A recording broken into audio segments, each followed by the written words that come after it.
الحمد للہ رب العالمین والعاقبۃ للمتقین والصلاة والسلام علی سید الانبیاء والمرسلین اما بعد فاعوذ باللہ من الشیطان الرجیم بسم اللہ الرحمن الرحیم اللہ نزل احسن الحدیث کتابا متشابہا مثانی تقشعر منہ جلود الذین یخشون ربہم ثم تلین جلودہم وقلوبہم الی ذکر اللہ ذالک ھدی اللہ یہدی بہ من یشاء ومن یضلل اللہ فما لہ من ہاد صدق اللہ العظیم ان اللہ وملائکتہ یصلون علی النبی یا ایھا الذین آمنوا صلوا علیہ وسلموا تسلیما الصلاۃ والسلام علیک یا سیدی یا رسول اللہ وعلی آلک واصحابک وسلم علیک یا خاتم النبیین۔ اللہ رب العالمین کا قرآن مجید کے اندر فرمان ہے کہ اللہ نے اتاری سب سے اچھی کتاب، اول سے آخر تک ایک سی ہے، دور بیان والی۔ اس سے بال کھڑے ہوتے ہیں ان کے بدن پر جو اپنے رب سے ڈرتے ہیں، پھر ان کی کھالیں اور دل نرم پڑتے ہیں یاد خدا کی طرف رغبت میں۔ یہ اللہ کی ہدایت ہے اور راہ دکھائے اس سے جسے چاہے، اور جسے اللہ گمراہ کرے اسے کوئی راہ دکھانے والا نہیں۔ قرآن مجید کے حوالے سے یہ قرآن مجید کی یہ آیت پاک ہے کہ قرآن پڑھنے پر جو ثواب ہے وہ کتنا ملتا ہے۔ نبی پاک صلی اللہ علیہ وآلہ وسلم ارشاد فرماتے ہیں، حضرت ابو امامہ رضی اللہ تعالیٰ عنہ فرماتے ہیں کہ میں نے نبی پاک صلی اللہ علیہ وآلہ وسلم کو فرماتے ہوئے سنا کہ قرآن پڑھا کرو کیونکہ یہ قیامت کے دن اپنے پڑھنے والوں کی شفاعت کرے گا۔ قرآن اپنے پڑھنے والوں کی شفاعت کرے گا۔ اور پھر قرآن مجید پڑھنے پر ثواب اور کیا ملتا ہے کہ اس کے ایک ایک حرف پر 10 نیکیاں ملتی ہے۔ اور قرآن مجید پڑھنے کے حوالے سے نبی پاک علیہ الصلوۃ والسلام کا فرمان ہے، اللہ کے پیارے محبوب علیہ السلام فرماتے ہیں کہ قرآن شفاعت کرے گا اور اس کی شفاعت قبول کی جائے گی، جھگڑا کرے گا، جھگڑے گا تو اس کی تصدیق کی جائے گی۔ جو آدمی اسے پیش نظر رکھے یہ جنت تک اس کی قیادت کرے گا، اور جو اسے پس پشت ڈال دے گا یہ اسے ہانکتا ہوا جہنم میں لے جائے گا۔ تو قرآن مجید پڑھنے پر ثواب کیا ملتا ہے؟ ایک تو ایک ایک حرف پر 10 نیکیاں ملتی ہیں، پھر یہ قرآن قیامت والے دن اس کی شفاعت بھی کرے گا۔ جو اس کو پیش نظر رکھے گا یہ قرآن جنت تک اس کی قیادت کرے گا، اور جو اس کو پس پشت ڈالے گا ہانکتا ہوا جہنم میں لے جائے گا۔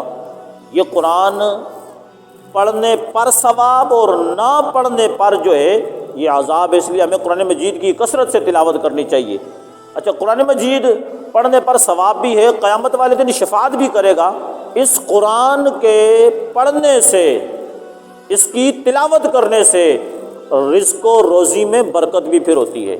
قرآن کی کثرت سے تلاوت کریں، قرآن کثرت سے پڑھنے والے بن جائیں تو پھر رزق میں کشادگی ہوتی ہے، برکت ہوتی ہے، اور بھوک و افلاس نہیں آتی۔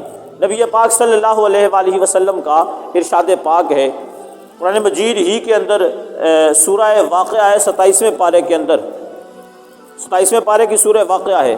اب یہ سورہ واقعہ قرآن مجید کی ایک سورت ہے جس میں صرف 3 رکوع ہیں، اور یہ سورہ واقعہ اس کی فضیلت بیان کرتے ہوئے اللہ کے پیارے محبوب علیہ الصلوۃ والسلام ارشاد فرماتے ہیں کہ جو آدمی سورہ واقعہ کو روزانہ شب کو پڑھے گا اسے کبھی بھی فاقہ نہیں ہوگا فرمایا۔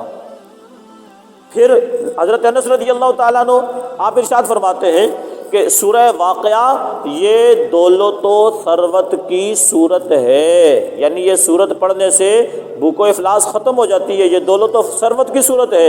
حضرت انس رضی اللہ تعالیٰ عنہ فرماتے ہیں اللہ کے نبی علیہ الصلوۃ والسلام نے ارشاد فرمایا کہ اپنے گھر کی مستورات کو یہ صورت یعنی سورہ واقعہ یاد کراؤ کیونکہ یہ دولت و ثروت کی صورت ہے فرمایا۔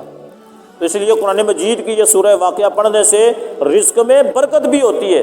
حضرت علامہ قرطبی رحمۃ اللہ تعالیٰ علیہ نے ایک مکالمہ بڑا دلچسپ مکالمہ نقل فرمایا ہے۔ آپ فرماتے ہیں کہ حضرت عثمان اور حضرت عبداللہ بن مسعود رضی اللہ تعالیٰ عنہما ان کے درمیان یہ مکالمہ ہوا۔ حضرت عبداللہ ابن مسعود رضی اللہ تعالیٰ عنہ آپ بیمار ہوئے، یہ آپ کی آخری بیماری تھی، اور آپ کی اس آخری بیماری میں حضرت عثمان رضی اللہ تعالیٰ عنہ ان کی عیادت کرنے کے لیے گئے، اور جا کر ان سے پوچھا کہ آپ کو بیماری کیا ہے؟ آپ فرمانے لگے مجھے اپنے گناہوں کی بیماری ہے۔ پھر حضرت عثمان نے پوچھا آپ کیا چاہتے ہیں؟ فرمایا میں اپنے رب کی رحمت چاہتا ہوں۔ پھر آپ نے کہا کیا ہم آپ کے لیے کوئی حکیم بلائیں؟ تو حضرت عبداللہ ابن مسعود رضی اللہ تعالیٰ فرماتے ہیں کہ حکیم ہی نے تو مجھے بیمار کیا ہے۔ پھر حضرت عثمان رضی اللہ تعالیٰ عنہ آپ نے فرمایا کہ ہم آپ کو کچھ عطیہ، کچھ رقم دے دیں؟ فرمایا مجھے اس کی ضرورت ہی نہیں ہے۔ فرمایا آپ کو جو رقم ہم دیں گے یہ آپ کی بچیوں کے کام آئے گی، آپ کے اولاد کے کام آئے گی۔ تو حضرت عبداللہ ابن مسعود رضی اللہ تعالیٰ عنہ آپ نے جواب دیا کہ کیا آپ کو یہ فکر ہے کہ میری وفات کے بعد میری بچیاں بھوک و افلاس کا شکار ہو جائیں گی؟ میری بچیاں جو ہے وہ بھوک کا شکار ہو جائیں گی، وہ تنگ دست ہو جائیں گی؟ فرمایا میں نے انہیں حکم دیا ہے کہ وہ ہر رات کو سورہ واقعہ پڑھا کریں، اور میں نے اللہ کے نبی علیہ الصلوۃ والسلام کو یہ فرماتے ہوئے سنا ہے کہ جو آدمی ہر رات کو سورہ واقعہ کی تلاوت کرتا ہے اسے کبھی بھی بھوک و افلاس سے واسطہ نہیں پڑے گا۔ فرمایا اسے بھوک و افلاس سے واسطہ نہیں پڑے گا۔ تو یہ قرآن مجید پڑھنے سے 10 نیکیاں بھی ملتی ہیں، ایک ایک حرف پر 10 نیکیاں۔ قرآن مجید کی کثرت سے تلاوت کریں گے، قیامت والے دن یہ شفاعت بھی کرے گا، اور یہ قرآن اس کی کثرت سے تلاوت کریں گے تو رزق میں برکت بھی ہوگی۔ اللہ ہمیں کثرت سے اس کی تلاوت کرنے کی ہمت و توفیق عطا فرمائے، آمین بجاہ نبی الامین صلی اللہ علیہ وسلم۔